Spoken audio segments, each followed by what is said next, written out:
Hello everyone. Here is my April book review. It's about the book of My Teacher is a Monster by Peter Brown. I chose this book because of the lesson behind, and also as a teacher, this is very inspiring.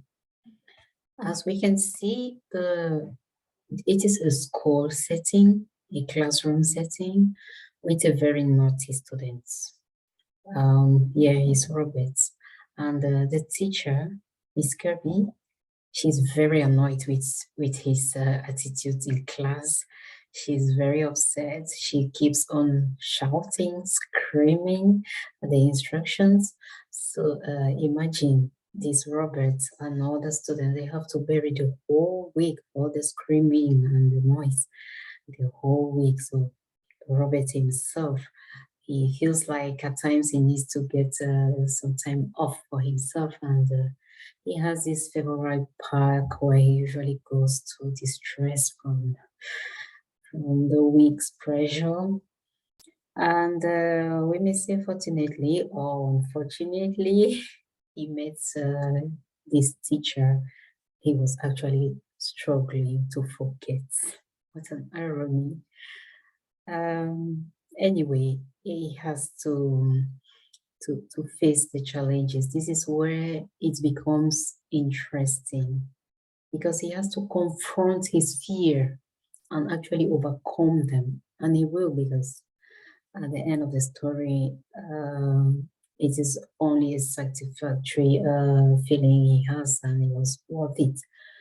So he met Miss Kirby, and he had to go and sit by her. Of course, there was no place to hide. If he could, he would have hidden himself. But he went to meet her, and she was there in nature too. We believe Miss Kirby, nature, I mean, with animals, somebody who is so thirst. How could she admire the beauty of nature? Anyway, there she is at the park, maybe trying to forget to the stress from naughty Roberts. And now destiny put them together, and they have to confront each other. The little boy is so courageous. He begins with instructions, putting his hands up before talking. And that is what set the board for the conversation. And Miss Kirby has to still instruct true to herself, give instructions that she doesn't have to put the hand up before talking, of course, in such context. Anyway, they had to discuss, and the wind to nature contributed to give them a topic to discuss, another way to entertain themselves, to keep the time passing, of course, because they actually literally wanted time to pass fast. So the wind intervened and blew Miss Kirby's cap away, and this was an opportunity for Robert to show his prowess, what he's capable of. And he rescued Miss Kirby's cherished hat. So Miss Kirby, at one moment, she forgot that to put herself right up there as the teacher and the students. She showed her real self. She expressed her real emotion towards her cap, and she could congratulate, she could appreciate Robert as his hero. And then she had to reserve to get back to her senses, in quotes, and adopt the artificial attitudes of a teacher who has to be right up there. So anyway, that was a good moment, and they keep on prolonging the fun by feeding the ducks. Yes, really funny. They fed the ducks, and they kept time passing. At the end,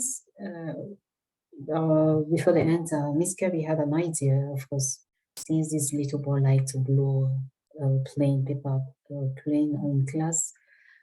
She had the idea of giving him a paper, at least like a reward, I don't know, for rescuing her cat, at least let her be a bit flexible and allow him to do what he wanted, although it is not in a classroom context. And he made his plane and watched it flying. And it was a good setting, of course, right up there, and they could watch it moving. And they had fun together. And now it's time to go back home and to meet the next day. And if you can notice the transformation of the monster from green to a human being, human color, beautiful, attractive, and calm, of course. And she can smile. But the next day, she still comes back as the teacher she is, determined to meet the day's goal. And although she has transformed physically, her attitude remains the same, the roaring teacher. And anyway, there is a difference this time because Robert has understood her, he got to know her deeper, and it's like doubting if this is the same teacher. And this really explains it must not be in a classroom setting. It also reflects life setting where we may have some preconceived ideas wrongly about some people, like prejudice or bias, I don't know. Yes, anyway, it is a wrong judgment because we don't know people deeply, or because some people have to uphold an artificial picture of themselves to preserve their identity, their real identity. So, whatever the case, just like in the book of the footpath flowers, there is a great lesson here. Always adopt a positive attitude in front of any situation. Yeah, Robert confront his fears, and he has a good result at the end. And this is a very good book that I will recommend to all the misunderstood teachers and the misunderstood students. And for adults to take a second look, to have a second look of life situations or people they encounter in their lives and see if there is nothing good about them to make sure that they preserve a good relationship. Of course, there's no perfect relationship, but at least something bearable and not stressful as it's the case here. And it's quite possible. I like the graphics, they are not boring. It is dynamic. The beginning is a monster, but at the end, curiously, if you don't pay attention, you will not even notice that there has been transformation. And although at the end, it still comes back. But it's interesting. And it's a success. And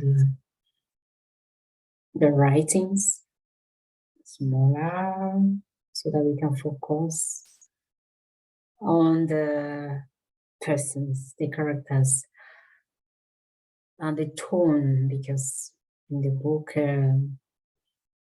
at times the writings are small, at times they are capitalized, broad, bold. Yes, to reflect the atmosphere, the tension that prevails in the book. Anyway, it was a very good book. Thank you. Bye.